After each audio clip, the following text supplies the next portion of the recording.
mutumayewo. Mutumaye mutumayewo. He was serving someone. They have shooted her. Live bullet. Just because of loving Jabulani. I know Gambia yana pisi. Ana pisi yana Gambia. Ana pisi yana Gambia. Amawulire agakagwawo breaking news. Nga abantu mu ggwanga Uganda bagenda maaso n'okwera nga battibwa. Nga n'abattibwa e Butambala.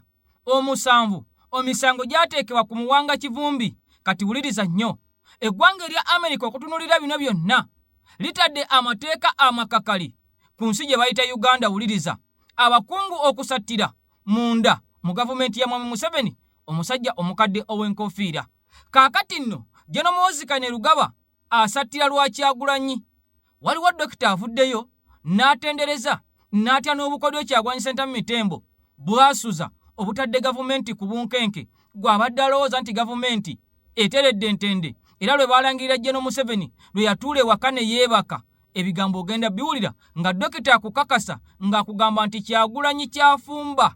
Mukwano gwange ekinaava mu yeebiraka ogenda kwera ng'obiraba ng'obiwulira ku mukutu gwo ogw'enkyukakyuka. Kati akatambi kano nkusaba kantereka ekigalo nga sinakwera nga ngenda wala kasobole okukwera nga katambula nnyo buli Munnayuganda ategeere ebikalimu ne bye tukuleetedde olunaku olwaleero. Amawulire endulundu, amawulire tomooni g'ogenda okwera ng'olaba era ng'owulira. Gavumenti ya Jeno Museveni abantu b'essenga yeegaana okumala wiikisi ezikwata mu 3. Kaakati olunaku olwaleero baleeteddwa mu kkooti. Kugambye nti gavumenti, poliisi n'amagye bazze nga beegaana okuwambibwa kw'abantu bano. Kaakati olunaku olwaleero baleeteddwa mu kkooti era ne baggulibwako emisango nga bw'ogenda okuwulira nga bw'ogenda okwera ng'olaba mukwano gwange mu mawulire mu katambi kaffe kano kennyini. Kaakati ababaka ba NRM bo bagamba nti emiliyoni 13 mu emiliyoni 15 ze bagenda okuwa buli mubaka okwegulira emmotoka n'okwekubako enfuufu mbuzino ntono bandibadde babawa miliyoni 5 na kugamba ntulaba bantu kukwata buwumbi bwa sene ne babuyiwa mu kalulu. Bakimanyi nti mu palamenti waliyo omusimbi ogutaliiko akuba ku mukono ogw'okunyagulula ogw'okubba nga Bannayuganda bagenda maaso n'okwerya enkuta. Kyokka nga bino biri bwe biti nina looza azzeemu okwera ng'akulukusa amaziga omulundi ogwokubiri. Ono alajjanye n'akaaba ekiri essembabule ne gye buli kati yadde ng'akalulu kaawedde. Abantu bakyattibwa, bakyanoonyezebwa nga n'abalala bawaŋŋangusibwa dda. Nkugambye nti essembabule kakati nno ate yo biralamu okusinga ku bitundu eby'eggwanga Uganda ebirala yadde nga nabyo embeera ya bunkenke bantu bangi banoonyezebwa nga n'omukulembeze Kyagulanyi Ssentamu Mitembo mmomutwalidde. Kakati David Lewis Rubongoya okubeera nga yawambiddwa. Wuliriza, kugambye nti Rubongoya yawambiddwa n'abuuzibwa Kyagulanyi waali. Ono si ye yekka, n'omukyala eyali akulira akakiiko ka NUP akasunsula abagenda okwesimbawo oba akakiiko aka Electoral Commission mu NUP. Kaakati naye yawambiddwa essaawa eziwerera ddala 6.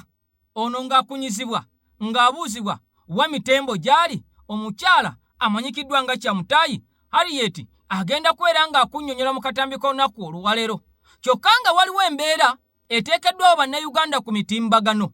Wuliriza, ebyakolebwa omusajja Idi Amin mu myaka 8 gyokka yakulembera eggwanga Uganda oba gye yafuga kyoyinza okubeera ng'omuyita. Ne Jeno Museveni emyaka 40 gy'amaze mu buyinza ng'afuga oba ng'akulembera kyoyinza okumuyita. Tulabe minzaani egwiridde ku sayidi ki. Ebbanga lyonna bwe tuzze nga tukola emboozi eno nga tugeraageranya abakulembeze bano, Amin azze asinga. Naye ku luno nga n'obujulizi we buli n'ebyakoze n'ono byagamba byakoze. Kakati mu katambi k'olwaleero ogenda kwera nga obiraba. Nkusaba ntereka ekigalo katambi kano nga bwe nakugambye mu kutandika katambule nnyo. Kakati Sheikh Ashraf gwe tutambula naye musajja musomi wa ddwa Kayingo ku namba esembe 3711 gwe n'ekizibu kyonna mbulamu gw'olina okwera nga weekwata akusomera edduwa embeera ejja kwera nga edda mu nteeko. Kale nno nga sikulwisiza yadde okumalira obudde, njagala osooka owulirize ebigambo bya Ssaabakunzi wa NUP otegeere gwe abadde alowooza nti ebintu byaggwa. Gw'alowooza nti ebintu byaggwa nga Kyagulanyi tamanyikiddwako waali. Wuliriza ebigambo bino ate nkomewo tusumulule. Eggwanga erya America limaze okwera nga lita amateeka amakakali ku gavumenti eyeggwanga Uganda. Jukira nakugamba nti General Muhoozi okumugamba okuvaayo okwetonda omusajja oli alipresentinga Uganda ku UN yali amaze okutegeera eggwanga erya America kirigenda okutandika okukola eggwanga erya Uganda ng'ategana amateeka sigeegokka waliwo n'envumbo ezijja enkakali ku wanene ddala mbu nga n'omusajja omukulu bayinza obutamutaliza nga ne mutabani we alabika talekeddwa bbali ku nvumbo oba sanctions ezijja mukwano gwange sooka owulire bino ate tulyoke tukomewo owulire ebigambo. Wayinza okubeerawo akasiriikiriro nenge ekinaava mu kasiriikiriro muganda wange. Kugambye Ben Ali mu Tunisia yeerangirira n'ebitundu 97 ku buli 100. Kyatwalira Abatunisi omwaka mulamba n'ekitundu nga bateekateeka bazimba era bwe baasituka. Ben Ali tumusoma mu history nti yaliko omukulembeze wa Tunisia. So we may not give this struggle a time frame bwetaba weekend nga twakava mu kulonda tekijja kuba wezitaba weeks 2 kiganye olutabaalo lwonna olutalo lwonna teruweebwa biseera terukomekebwa ku biseera ekiseera kino bwe kiyitanga ekintu kikoze eki kiganye kyenjaga okukakasa kitukakatako kyabwatteeka tukyagala tetukyagala okulaba nga tulwana okununula eggwanga Uganda. Okay, yes, ampuliriza zikiza mutongole nsooke nkulamuseeko najjo osinzidde mu bitundu by'ensi okubeera ng'osaze okutambula naffe mukutu gwankyukakyuka mukutu gulwanira ddembe lya Munnayuganda nange omugezi okubeera nga nze ndiwo okukutuusako ensonga empitirivu ezigenda maaso mu ggwanga Uganda tutemeteme tutagule ku bingi nnyo ebikwatagana n'ensi yaffe. Kale nga bwe tweyama tutandikiddewo olunaku olwaleero akasiriikirira akangi akamulabewo nawe kayinza okubeera nga kakweraliikiriza. Ebigambo Robert Kyagulanyi Ssentamu Mitembo byazze ng'ayogera wakati mu kubeera nga adduka oba nga ali kudduka gavumenti ya Mwami Museveni egamba ono alina okubeera nga akwatibwa. Yadde mu kamera beegaana nti tebamunoonya, yadde bangi bava ne bateekawo ebiboozi nti ono yanafuwa, ono yagwa, ono talina kyazzaako, abangi abasasulibwa okubeera nga banafuya, naye ng'ekituufu kiri nti omusajja anoonyezebwa. Nkugambye nti Esigi Rubongoya yawambiddwa essaawa ezisoba mu 5. Kyokka nga si ye yekka, n'omukyala Harriet Kyamutayi naye yawambiddwa essaawa ezisoba mu 6. Abasajja abali mu 50 nga balina n'emigemera wala, era bano okumutwala bamaze kulwanagana na kyalo Kiramba nga bw'ogenda okubiraba mu katambi era nga bw'ogenda okubiwulira. Mukwano gwange gwe ali eyo atuninze era ateza amatugo n'amaaso okubeera ng'otambula naffe. Kakati nzikiza nsooke mala okubeera nga ntumirako kazini wange Kevin awo e Switzerland nti nkwagala nnyo era ne maama naye osobola okubeera nga omundabira ne muzeyi taata ate tumwongere essaala asobole okubeera nga Omukama Katonda amusuusa. Kati wuliriza nakugambye nti waliwo ebiboozi ebigenda maaso n'okubeera nga bizimbibwa nga bikkakkanya era nga byagala kulabisa Robert Kyagulanyi Ssentamu Mitembo ekikola kye yakola ekyokubeera nga abomba, ekyokubeera nga abula, ekyokubeera nga yeemulula ku security ya General Museveni ne General Muhoozi okubeera nga amuwenja obuyiso mbu ensi erabe ng'omusajja eyatya era nga atalina kiddako. Nga sina kubeera nga nkutwala wala, njagala osooka owuliriza ebigambo bino, saagala onyiige, njagala obiwulire oluvannyuma nkomewo mukwano gwange emboozi eya leero ateesumuluke mu butongole. Bobi Wine abuliddwa engeri gy'ava mu kintu kino naye kyamubuze. Yayingirira ekintu kyali tasuubira n'alimbalimba bannayuganda ne balowooza nti no gwe balinamu essuubi okuggyako Museveni. Yayingirira ekintu, yayingirira omuvulo ogumazewo emyaka 3 n'ayagala gusazise kambe nga talina wadde ejjambya, talina wadde embazi. Tosobola kuba essaawa zino ng'oli mu kukola content kulaga video musimi mpise bwayise ono ndi bwayise mpise ku basirikale bw'oyambala mu masiki weekweka ki ani akunoonya. Kati bannayuganda bensaasira abaamulinamu essuubi n'abagamba nti n'oyo Bosco mwewulira n'olina akwata ebipiira ayokye ng'alowooza okwokya ebipiira ajja kujjako Museveni nga Bobi Wine yamubaakinga ne bagenda kufa ne bagenda kusibibwa mu makomera. Yaba gwe baawagira byakola ali mu content wa TikTok. Kati eyo video egatta kiko Munnayuganda eyali akuyinamu essuubi. Yes, nga ntandika akatambi kano nakugambye tonyiiga ebigambo olina biwulira. President Kyagulanyi Ssentamu Mitembo yatugamba bw'olaba obulimba nga busaasaanyizibwa olina okubeera ng'ovaayo n'eddoboozi lyo okulaba ng'obwo obulimba obusaanyaawo nga tebunnaba kubeera nga bugenda wala. Kati omusajja ono akukakasa akugamba nti President Kyagulanyi tewali amunoonya, njala tukwate mpolampola, tewali amunoonya era ali mu kontenti anoonya wadduka mu kintu kikyamulemeredde okweera ng'akibuukamu. Yalimba bannayuganda. Ebigambo by'omusajja ono Bukenya Media amanyikiddwa bulungi nti akolera state, akolera ligimu, era bwe bamukubazze ebbanga lyonna nga balima President Kyagulanyi Ssentamu Mitembo empindi ku mugongo lw'okuba nga babawa obusente ate okuva mu state eya generality wabulwa omusajja omukadde. Kati omusajja ono ng'akyagenda mu maaso n'okubuzaabuza ensi n'okulimbalimba bannayuganda n'okugezaako okusiiga ekifaananyi nti President yalemererwa, nti President tewali amunoonya era mbu ye yeekweka bwekwese ali mu buzannyo bwe anoonya waddukira mu kintu. Njagala owulirize, nakugambye nti Esigi Rubongoya yakwatiddwa n'avugibwa essaawa eziwera 5 nga bamwetolooza ekibuga Kampala ssaako okubeera nga bamukunya n'okumubuuza President waali. Bigambo si byange, bya Esigi. Kakati omukyala amanyikiddwa nga Kyamutayi Harriet yavuddeyo n'annyonnyola nti naye yakwatiddwa amagye abasirikale abasoba mu 50 nga bonna balina emmundu nga bamubuuza Kyagulanyi aliridda wa, Kyagulanyi azzaako ki? Kyokka ali wano akugamba nti tewali anoonya Kyagulanyi, anoonya waaviira mu kintu. Nakulaza akatambi olunaku olw'eggulo nga bannaddiini beegayirira Kyagulanyi aveeyo gy'ali bateese ne gavumenti. Kati buno obulimba nga buno tulina okubeera nga tubujjawo. Njagala nsooke mala okubeera nga nkuwa ebyafudde ku mukyala amanyikiddwa nga Kyamutayi Harriet ng'awambibwa era ng'abuuzibwa kajojijoji w'ebibuuzo eri President. Kyokka ng'ono ali ku media akugamba nti President tanoonyezebwa, tewali amunoonya, tewali amwagala, ali mu katemba we. Kyokka jje n'omwoza asiiba agamba nti amwagala nga mulamu oba nga mufu. Kugambye nti waliwo dokita avuddeyo n'atya Kyagulanyi. Kyokka mu mbeera y'emu n'alabula jje n'omuwooze nti Amerika essaawa yonna egenda kuvaayo emukwate emuggalire.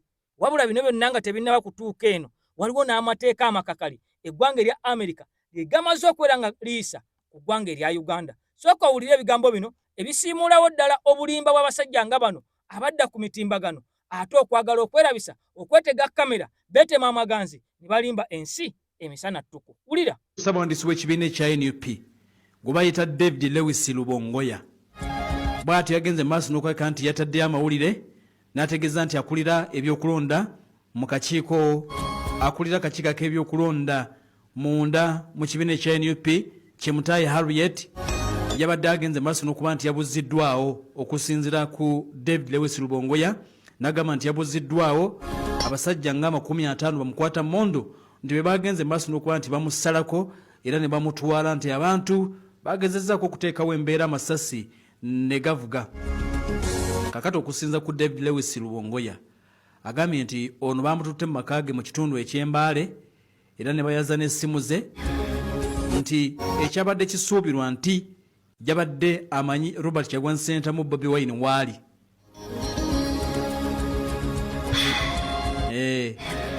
Bamubuuziza nti emirundi mingi nti Kyagulanyi ali ludda wa paka nti ate bwe bamusudde mu kitundu eky'Embaale okusinza ku mawulire agaliwo bugenze okukyanga nti ng'ali mu kitundu eky'Embaale akulira akakiiko ak'ebyokulonda mu kibiina ekya NUP Harriet Kyamutayi bamubuuziza ebibuuzo bingi nga bamukutte Kyagulanyi aliwa baaza amaka ge n'essimu ye okugiceekinga okusinzira nti ku Harriet Kyamutayi akulira akakiiko ak'ebyokulonda mu kibiina ekya National Unity Platform. Naye ng'okusinza ku David Lewis Rubongoya yagamba nti oluvannyuma asuuliddwa mu bitundu eby'Embaale. How do you talk to Bobi Wine? Whom do you talk to get to Bobi Wine? But Bobi Wine, I have not seen him for some time. When did you last see Bobi Wine? You cooperate with us, we shall not harm you. You don't cooperate, we handle you the rough way. I told them the last time I saw Bobi Wine is when he came to Kapchoro. And from there we proceeded to Karamoja. That is the last time I saw him. From that I have not seen Bobi Wine.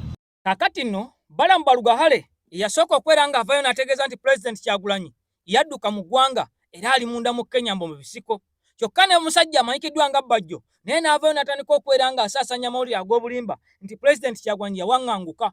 Wabula ono buli lukya ayongera okwera nga abakakasa nti ali mu ggwanga Uganda. Kaakati bavudde ku ky'okugamba nti yawaŋŋanguka, bavudde ku ky'okugamba nti yadduka, batandise okwera nga bagamba nti ono yalemwa, era batandise okwera nga bagamba nti ono anoonya kabadi kakuba mu byabufuzi mbu yayingirira ekintu ky'ataasuubira mbu era kyatajja kwera nga asobola. Era nga balaga nti security tenoonya pulezidenti. Nga minisita wali omunsi wazze nga akakasa abakulira amagye n'abogerera poliisi nga bonna boogera nti omusajja tebamunoonya. Kyokka nga ate General Muhoozi Kainerugaba yavuddeyo lunye ntakera ng'ategeeza nti Kyagulanyi amwagaliramu n'olutakataka. Kaakati wano ne wavaawo n'oluyombo ffenna lwe twalabye era lwe nabategeezezza ne mbalaga bonna nga bwe lutambula olwa minisita ne CDF General Muhoozi Kainerugaba ng'ekibayombya butakwatagana mu communication. Ono agamba tumunoonya, ono agamba tetumunoonya. Ekintu ekyongera okulaga nti waliwo obunkenke n'akasattiro munda mu gavumenti eya Mwami Museveni. Kakati omukyala akutegeeza n'akugamba nti yawambiddwa mu bigambo bye mu katambi. Kyokka Bukenya Media ali ku intaneti ategeeza abantu ti Kyagulanyi teri amunoonya, oyo ali ku bibye, oyo ali mu kukola content, naye ng'ate bbo abali munda mu gavumenti n'abali mu bifo ebyewaggulu nga ne General Museveni tomutadde ebbali, bo bamanyi kyekitegeeza okubeera ng'essaawa zino President Kyagulanyi tebamanyi waali, kyokka nga tebamanyi nakyazzaako, kyokka nga tebamanyi nabaasisinkana, wadde nga yavaayo n'ategeeza nti asisinkana abakulembeze ab'enjawulo. Kyova olaba nga batandise okubeera nga balumba abakulembeze, bakwata omu ku omu ne bamubuuza akana n'akataano ku pulezidenti wajjali era akozesa nkola ki okubeera nga ayogera nabo ng'abakulembeze. Kakati obulimba obwo twede tulina okubeera nga tubujjawo n'okuleetera ddala amazima agalaga nti ebyaddala omusajja bamunoonya. Toddeeyo n'obeeramu n'akakunkuna yadde n'akeebuuza yadde n'akawakana, owulidde ebigambo era n'obutambi obulabye. Kakati awo nga tuvaawo, gavumenti ya Mwami Museveni eyongedde okubeera ng'eraga nti eno obulimba ate bukula buli lukya, era ng'omwogezi wa poliisi n'amagye bongedde okukakasa nti poliisi n'amagye bannayuganda bokeera buli ku makya kwongera butabeesiga. Oluvannyuma lw'okubayo ne bategeeza nti Maama Rina Zedriga tebamulabangako, ono nga ye vice president wa NUP mu Northern Uganda, amaze weeks ezigenda mu 3 nga yabula, abasajja bano nga beegaana nti tebamuyina era bo tebamukwatangako. Saako n'omukyala Tukamushaba Jacqueline, ono nga ye vice president wa NUP mu Western Uganda, era ne bavayo ne bakakasa nti naye tebamulabangako era bo tebamukwatangako yadde omusongako akagalo. Kyokka nga akatambi kaafuluma nga kalaga drone ng'ewamba omukyala ono. Kati n'omusajja amanyikiddwa nga John Mary Sebuufu y'omu kwabo abaawambibwa era abazze nga babanjibwa famire yaabwe oba famire ye ezenge mubanja n'aba NUP ne bannankyukakyuka bonna ng'abasajja bano abapoliisi n'amagye bagamba tetubalina. Naye oluvannyuma lw'omu ku baana ba NUP oba bafuutusojja okubeera nga yawambibwa n'ateebwa n'asuulibwa mu kifo ekimu, yavuddeyo n'akakasa n'agamba nti bano nabalabako n'amaaso gange era nga bali mu kifo ekimu kye simanyi mu kiyumba. Abasajja baavuddeyo ne babaleeta mu kkooti, batandise dda okubeera nga babagulako emisango egy'okubeera oba oliawo nti baakuma mu bantu omuliro mu kalulu kano akawedde aka 2026 mu bitundu ebyenjawulo basobole okubeera nga bavayo bookye n'okuggyako gavumenti ya Mwami Museveni. Kugambe nti basooka beewakana na kubeegaana ng'enkola yaabwe bwe beegaana bannakenya, ate oluvannyuma ne bavayo ne bategeeza General Museveni kennyini n'agamba nti bano tubadde tubalina ng'era twabateeka mu firiigi. Kati abantu bawambibwa ne babuzibwawo, poliisi n'amagye ne beewakana nti tebabalina, ate mu kaseera katono nnyo ne tubalaba nga babaleese mu makooti obbaggulako emisango. Kitegeeza ki kino eky'okukwata omuntu ate ne balyoka bamuteekako emisango nga yamala dda okwera ng'akwatibwa? Biri mu ggwanga Uganda, sooka obirabe bwe tubivaamu. Amateeka go makakali agafulumye ku ggwanga erya Uganda, ne Dokita akkiriza nti ekyamazima Kyagulanyi bwe katalijjirya gavumenti ya Mwami Museveni ajja kugiteeka ku ttaka. Sebuufu aguddwako gwa kuma muliro mu bantu nga kino yakikola mu bitundu by'Emukono, Mpigi ne Masaka mu Novemba wa 2025. Sebuufu yeeganye omusango guno era n'ategeeza kkooti nti ye yawambibwa buwambibwa okuva ku ofiisi z'akakiiko k'ebyokulonda Entinda. ku ssaawa 8 ez'amalya g'ekyemisana ab'ebyokwerinda bagamba nti baali bajja erikuuma omukulembeze w'eggwanga. Nawambibwa njala kakasa twagabye omukulu yatikidde state nawambibwa nga 14 Januari bannamagye aba SFC ssaawa nga 8 baali bannamagye nga babadde ebyambalo by'amagye nga basukka 8. Alumiriza nti okuva olwo abadde akuumibwa mu kifo ekyekusifu kyayise Safe House ng'amakya ga leero jjajjiddwa n'atwalibwa ku poliisi ya Jinja Road wavudde okuleetebwa ku kkooti. Omuwaabi wa gavumenti Mahatima Odong asabye omulamuzi okuwulira omusango guno kwongezebweyo nga bwe bakyafeffetta obujulizi obumala. Munnamateeka wa Ssebuufu Jonathan Erutu akiwakanyizza n'ategeeza omulamuzi ng'omuvunaana bw'asaanidde okuteebwa kkakalu ka kkooti kubanga akuumiddwa mu nkomyo okusukka essaawa 48 ezirambikibwa mu ssemateeka. Mu nsala ye omulamuzi Nambozo ategeeza nti kituufu omuvunaanwa alina eddembe lye okwewozaako ku misango egimuvunaanwa wabula olw'okuba nti abadde n'ensinkano endala gy'agendako ku ssaawa 9 ez'olweggulo asazeewo okuwulira omusango guno kwongezebweyo okutuuka ng'ennaku z'omwezi 17 omwezi guno. Kaakati nno poliisi n'amagye be beegaana nti tebabawambangako tebabakwatangako ate kizuuliddwa nti ekitongole eky'amagye ekya SFC kye kyawamba omusajja ono ng'abajaasi baali basoba mu 8 be baamulyawo mu ssaawa ez'amalya g'ebyemisana. Kakati nno tutukidde olunaku olwaleero nga poliisi ekyakalambira n'amagye nga batunula mu kamera ne bagamba faawo tetubamanyi era tetumanyiiko mayitire gaabwe tetumanyi na gye bali kyokka ng'ate gavumenti yalina obuvunaanyizibwa obukuuma omuntu n'ebintu bye. Kati wuliriza omukyala amanyikiddwa nga Tukamushabe Jacqueline naye y'omu ku batwaliddwa mu kkooti era nga naye ennaku z'omwezi 24 ono z'agambiddwa okubeera ng'adda mu kkooti asobole okubeera ng'ate atandika naye okubeera ennemba n'emisango egyo egimuguddwako egitaawukana nnyo na gya musajja amanyikiddwa nga John Mary Ssebuufu ssaako n'omukyalina Zedriga yaasaliddwawo akomewo ng'ennaku z'omwezi 17. Jjukira nti ono obulamu bwe ekyamazima omuvubuka nga bwe yatugamba bwe nakuzanyira akatambi nti yamulabako naye nga mulwadde muyi era ye embeera ze ne mu kkooti abadde atudde mu katebe mukazi wattu ng'obulamu ekyamazima buli ku majenjeeke. Kakati ng'ennaku z'omwezi 17 mbu naye alina okubeera ng'adda asobole okubeera nga yeewozaako. Kitegeeza nti ba vice president 3 aba NUP omusajja Muhammad Muwanga Kivumbi owa Buganda region ssaako omukyala amanyikiddwa nga Lina Zedriga owa Northern region, omukyala Tukamushaba Jacqueline owa Western region.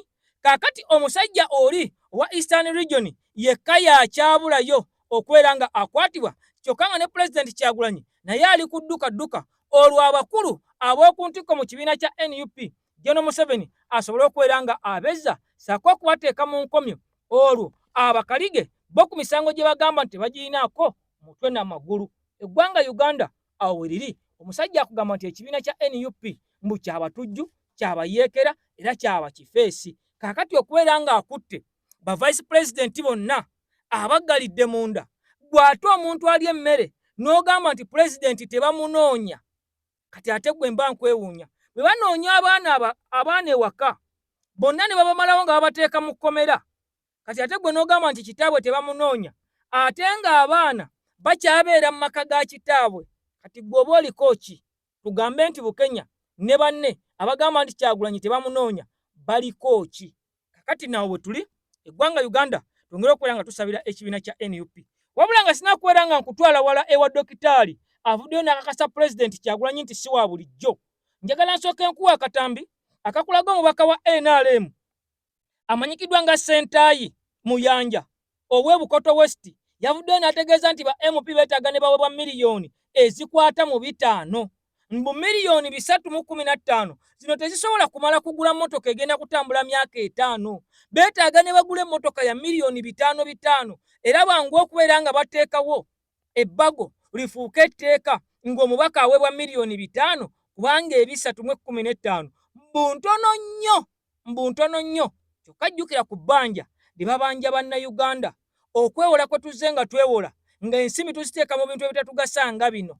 Ye omusajja akugamba nti ababaka tetulwajana baweebwe ssente ntono oba oli abo bagulire obumotoka ng'obuweebwa aba paalamenti ye Tanzania babawa bu probox olumala okwangula obubaka bwa paalamenti nga bakuwa ka probox ne wano nga tugamba waakiri kale bandi bawadde emmotoka enkalu ne babagulira emmotoka za miliyoni 5 ne bazibawa ng'ababaka naye miliyoni 3 okulaba nga ntono zigende ku 5 be babaka aba NRM. Kye tubagamba kye kino nti ekyamazima abantu ba NRM bo tebalowoozangako ku nsi Uganda nti enaakulaakulana etya, wabula balowooza ku mbuto zaabwe kwekkusa na kwegaggawaza ng'abantu. Njagala osooka olabe akatambi kano olwo olyoka ombuulire mu komenti ddala omubaka ono nga wazze ddiiru mu paalamenti yakulya ssente ku buluvu bw'alaze ayinza kulemesa tteeka ki ewali ssente okubeera nga liyita. Kya nnaku nnyo kya ntiisa nti be babaka abagenda mu paalamenti ey'e12. Biwulire ate tukomewo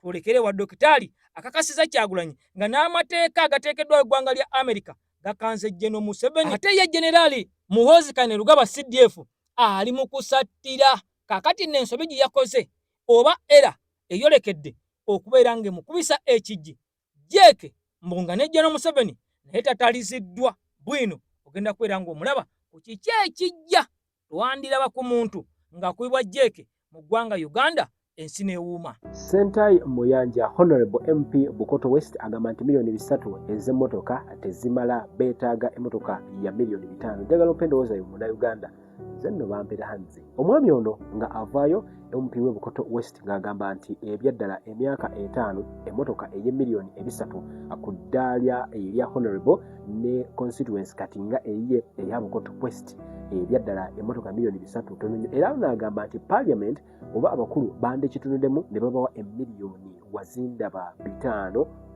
My goodness, abalonzi mwebale nnyo kubanga mutuweereza ababaka era tujja kwongera okuba nga tubasiima.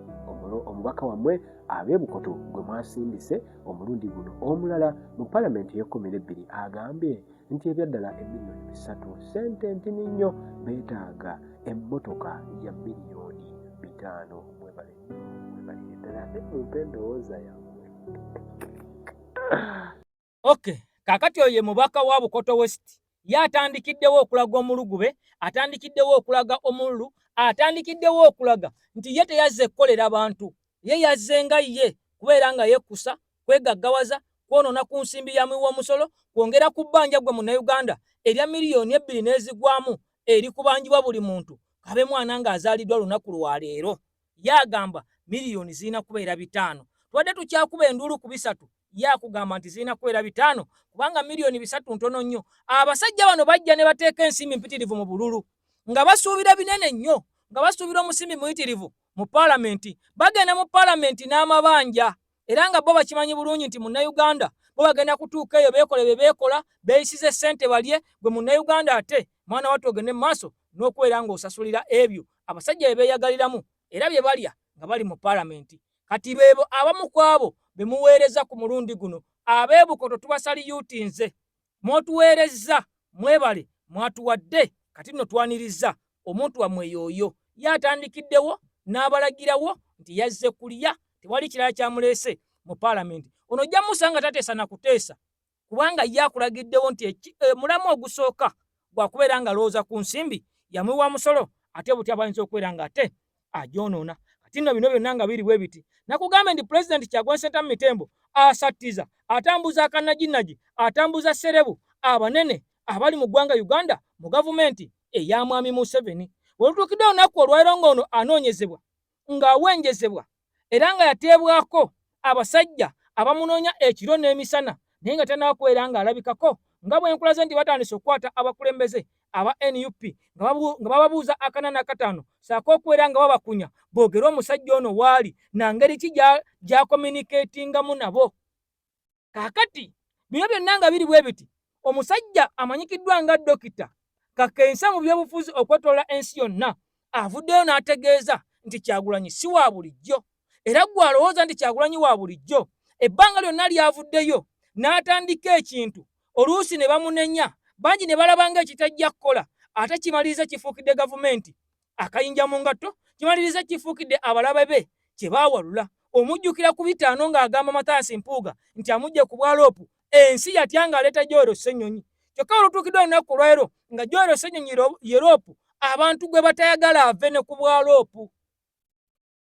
Kati Kyagulanyi Ssentamu Mitembo ye musajja yatandikawo fulaaga eyeggwanga Uganda nga balabanga ekyokusaaga naye bwe tukubidde akalulunga n'okusa mwezi 15 January omwezi oguwedde nga fulaga efuuse kyakulwanyisa ekigenda okujjako gavumenti era fulaga netuuka okubisa abantu emiggo abamu ne bamenyeka abamu kigambibwa nti n'okuttibwa battibwa olwa fulaga eyeggwanga Uganda oyo ye Kyagulanyi. Kati njagala owulirize nnyo ebigambo bya Dokita ono byayogedde bwe tubivaamu nkugambye nti waliwo enteekateeka esuniddwa era nga waliwo alabudde eyazirwanako amaze ebbanga ddene nnyo ne General Museveni nfanfeewe n'amugamba nti essaawa yonna wandikwatibwa olwa General Muhoozi wandikwatibwa mbu Museveni yandikwatibwa ate nga ne General Muhoozi si waakulekebwa bbali. Eggwanga lya Amerika abasajja bano kye baatakudde kinene nnyo kyova olaba ng'omusajja yavuddeyo ne yeetonda naye yadde okwetonda kwe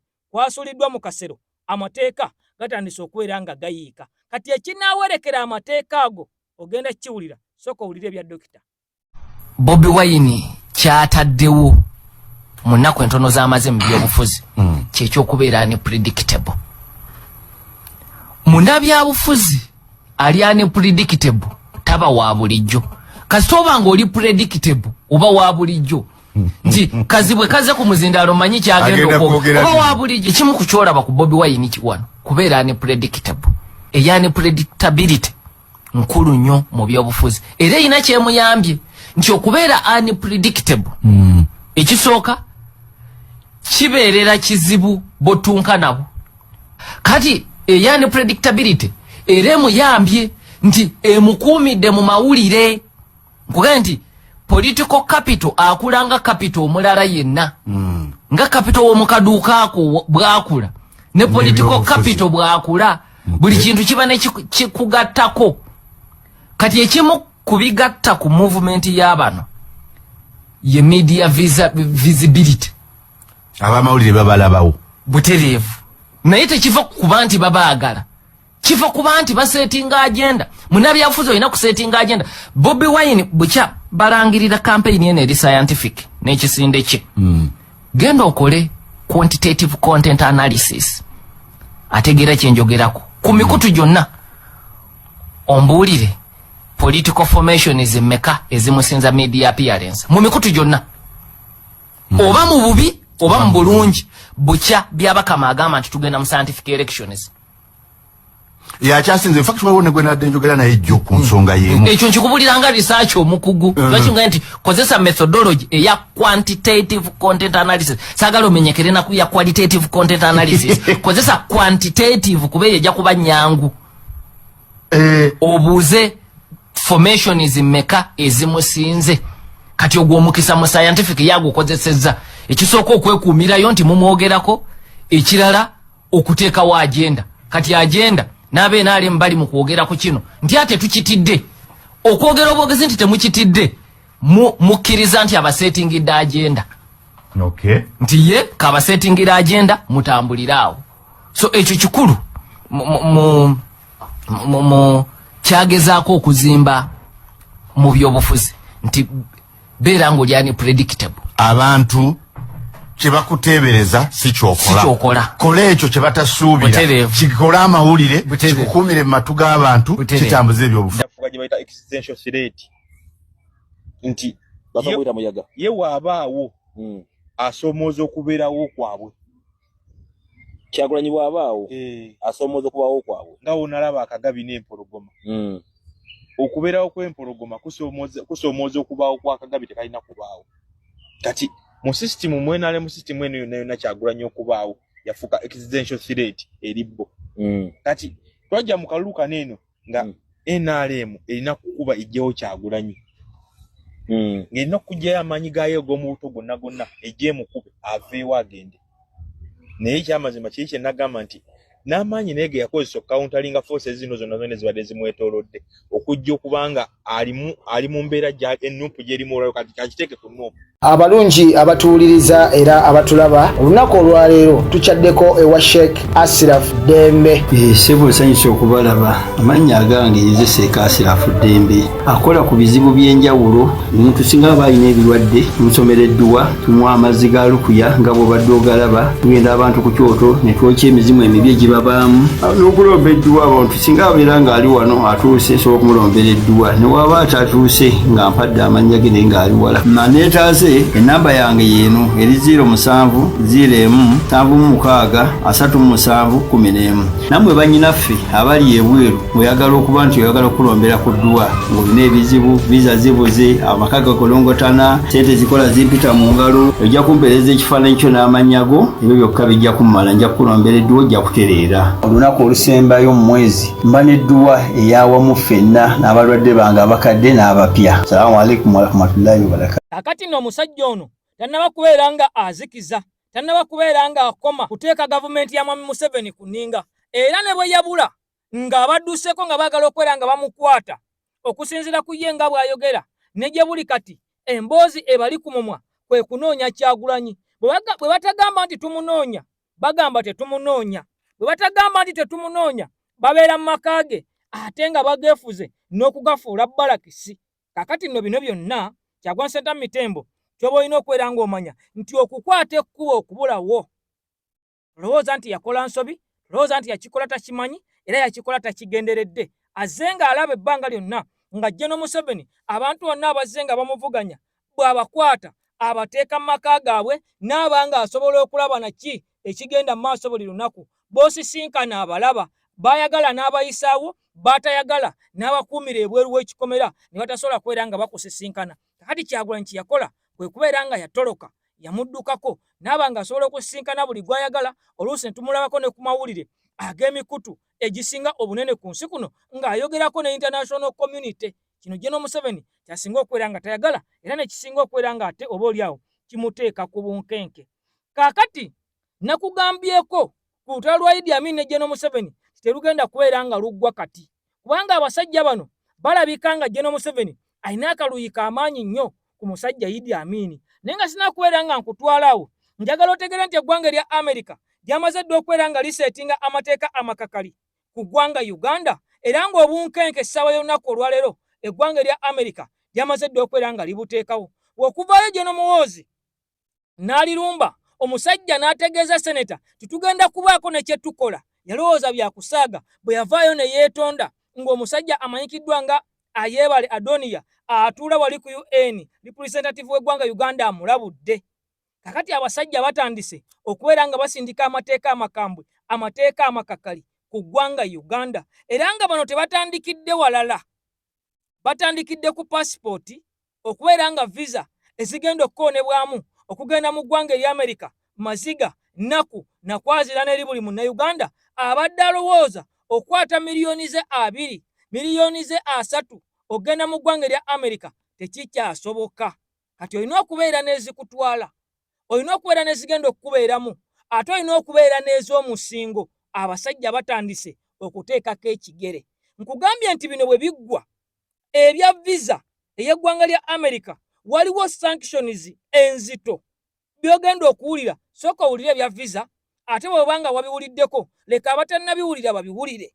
Bwe tuva wano kugambye nti waliwo sanctions enzito nga muno mwandibaamu n'okukwata oba okuyoola abamu ku banene ab'oku ntikko nga n'omusajja omukadde tomutalizza. Ebigambo byongedde okubeera nga bikaawa. Eggwanga erya Amerika lyongedde okubeera nga linyiga ennyindo.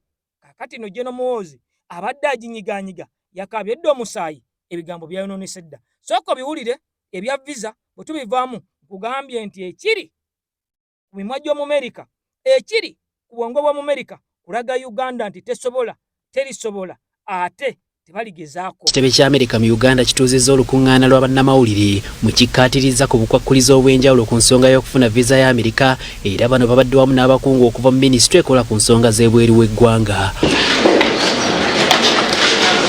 Omubaka wa Amerika mu Uganda William Pope agamba ku ntandikwa y'omwaka guno gavumenti ya Amerika yasazeewo nti tewakyali munnayuganda yenna akkirizibwa kuweebwa visa ng'agenda ng'omusuubuzi, omulambuzi oba okukyala okuggyako ng'asoose kuwaayo ngasi ya $1 za Amerika $1.5 nga muzaawaano bwe bukadde $5.2. It is a reimbursable, again refundable after return to Uganda in this case. When that person is issued the visa going to the United States, doing the activity in which they applied for the visa, And if you're going for tourism, do only tourism.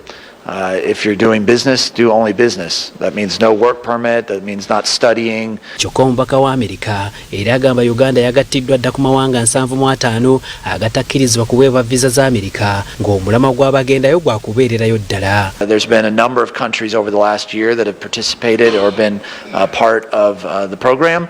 And obviously what the focus is right now is on supporting compliant travel that fulfills the requirements of U.S.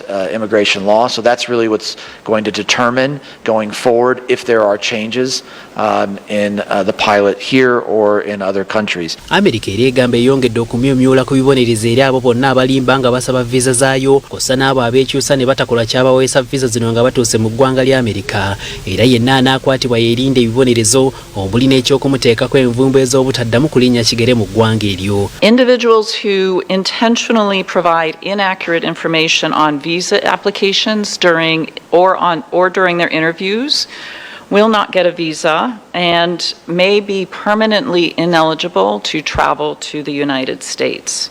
They may also face criminal prosecution in Uganda and or in the United States.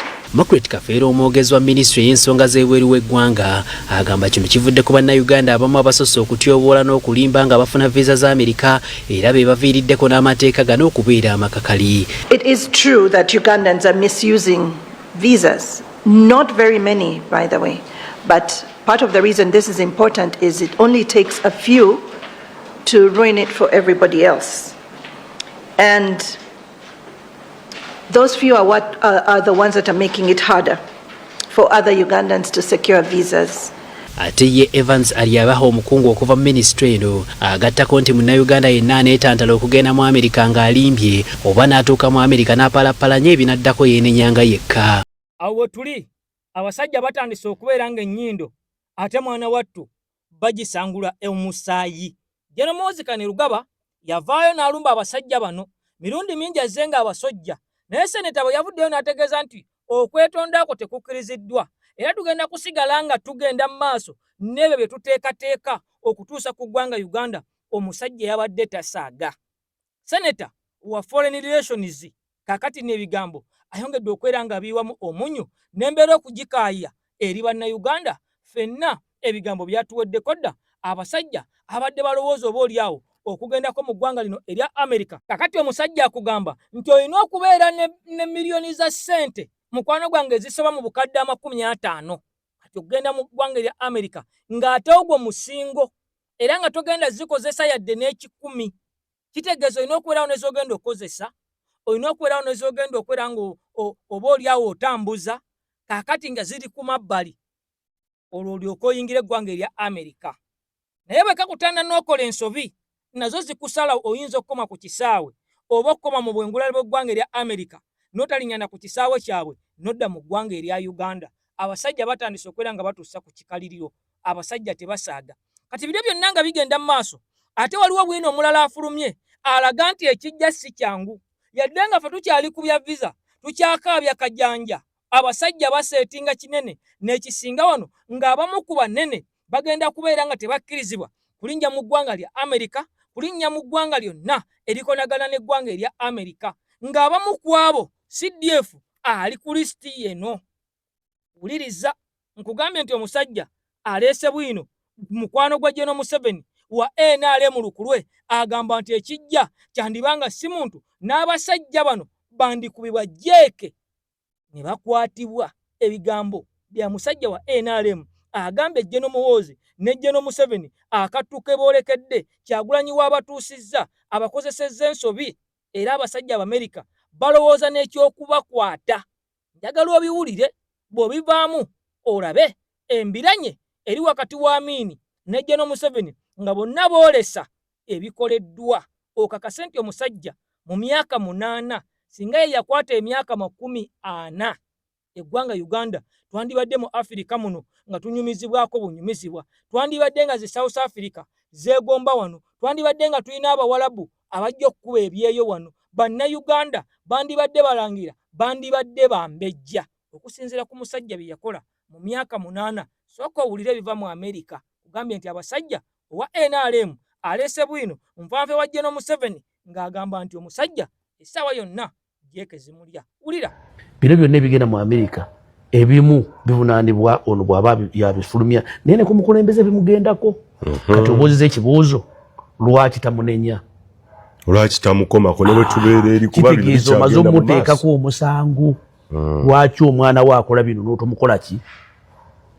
Okitegedde omusango omaze okugumusalira. Nabali Abamerika babumukola ki? Bayinza omutunda bwe bagandi bayinza mulimu naga nti yamugamba. Yes, kuba mu Buganda tulina enjogera nti bwe tuba omwana tumuwulira ng'agamba gwe genda twakukowa.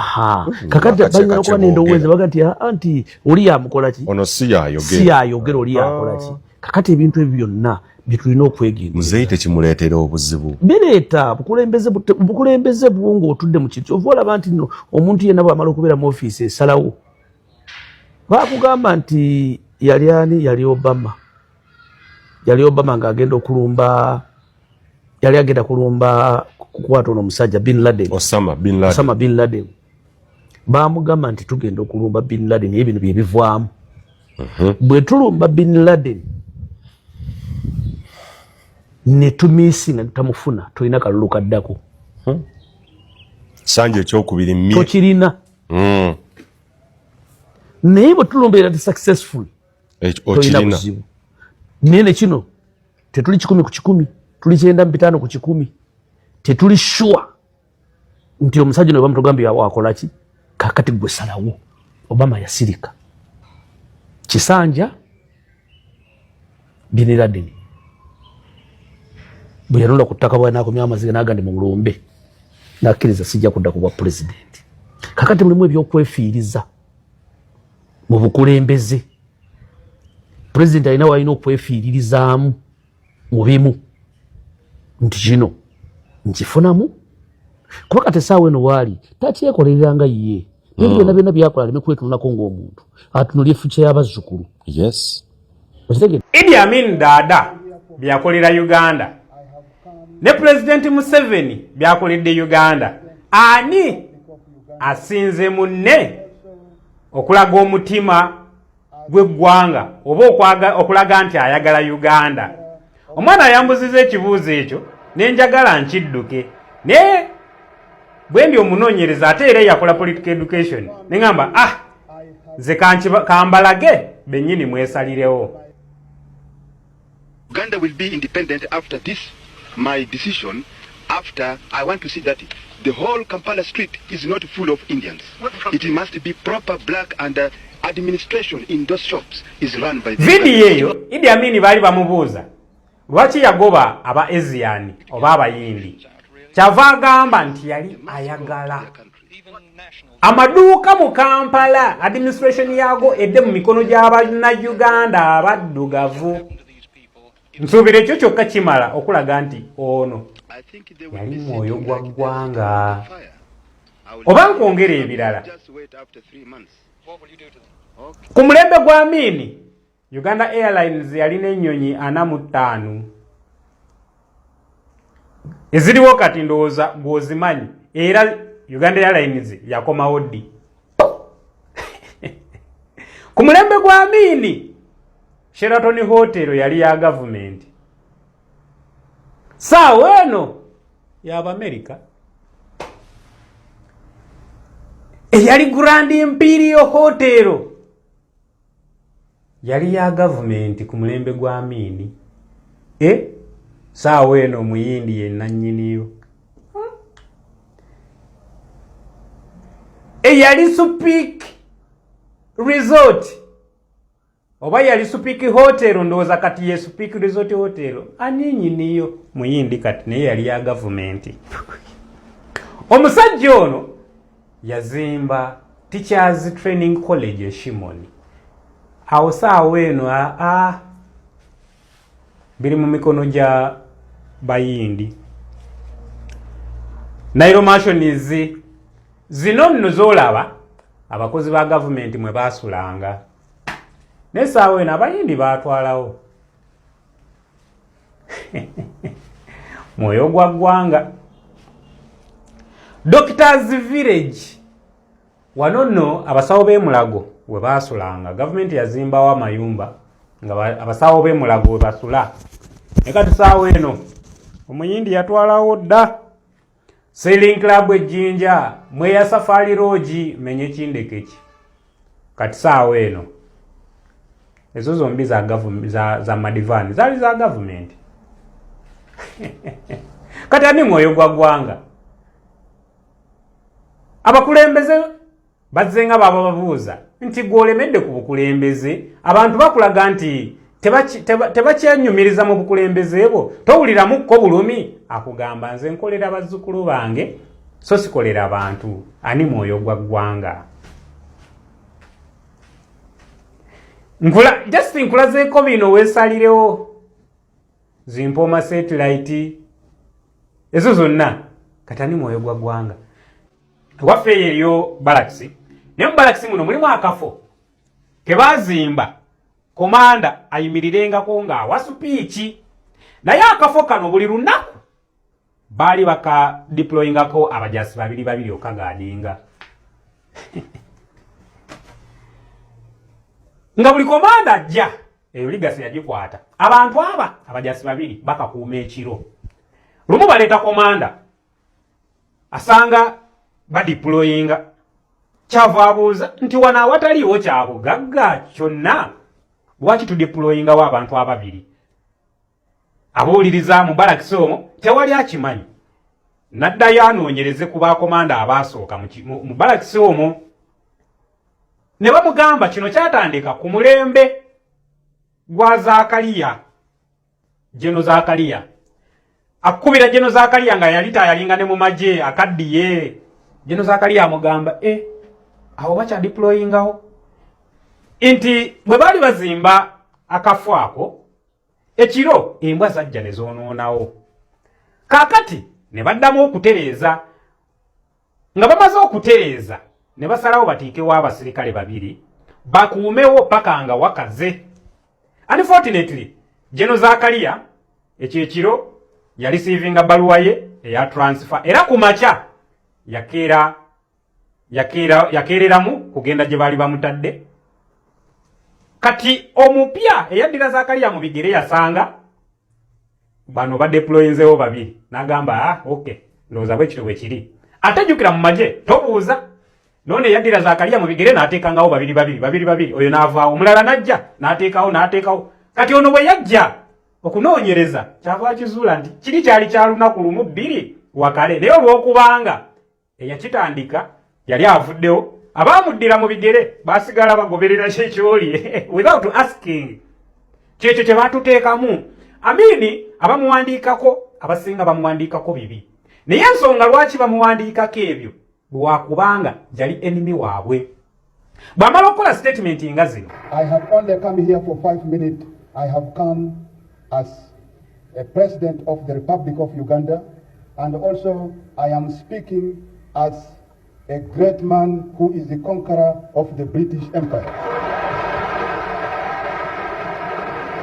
I wanted to confirm to you, I have liberated my country economically, and I am economically strong, and that is why I said I uprooted the British imperialism from Uganda, and Uganda is now pure Africa. We Africa, we have been weak because we allow ourselves, our brothers, to go and invite some country. But if the whole country in the continent of Africa can show an excellent example, like our beloved leader, His Majesty the King Hassan of Morocco, assisting President Mobutu when he is invaded. This is some point which Africa can automatically yali afuukiddewo enemy wa Britain, yali afuukiddewo enemy wa abazungu kubanga akulaga nti yali pan-African ng'ayagala okuza Africa awamu. Ate amaze okukkakkanya Britain okweyita conqueror of the British Empire. Kakati awo omuzungu wagambira nti until lions get their own writers, stories of the hunt will always glorify the hunter. Bano bye bamuwandiikako olw'okubanga ye teyalina bawandiisi kumuwandiikako ligasizize, bye bamuwandiikako bigolifyinga bo ne bimusiiga enziro. Naye bw'odda ku gurawundi omukulembeze yafuga emyaka 8 gyokka nga abaliwo kati balina kudestroyinga ligase ye b'okuzimba ebipya nga nakati bye bazimbye tebisobola kudestroyinga ligase ye singa yakulembera Uganda emyaka 4 nga bano abaliwo Uganda yali badde ng'esinga ne Dubai okulabika obulungi. So ndowooza yanguziza ekibuuzo nkuzeemu saagadde kubawa bibi by'abantu bano ababiri kubanga ebimu bisapaasinga eby'omulala naye ate sike kaseera akatuufu okubyogerako. Ebibi bye bawandiika kwa Amini neno gavumenti bw'eriba evuddewo bajja biwandiika naawe bikwewuunyise bw'oliba wooli. Zimukula Masaka, Kasese Masaka bwe yali ajja abantu 5 baafa abantu abafudde abamu ojja kuwulira nga babalinkinga ku gavumenti nga bwe kyali kwa Amini betutamanyi kubanga jana ne Luwumbu bagamba nti Amini ye yamuta naye Amini yajjanga yeewakana lunye nga abagamba nedda jana ne Luwumbu yafa kabenje era Abamerika baamubuuza interview n'aleeta n'Abamerika okukakasa akabenje we kaali naye paka nakati jana ne Luwumbu twamuwa n'olunaku olukulu nga 16 February lunaku lwa jana ne Luwumbu era turestinga for that case waba bankumira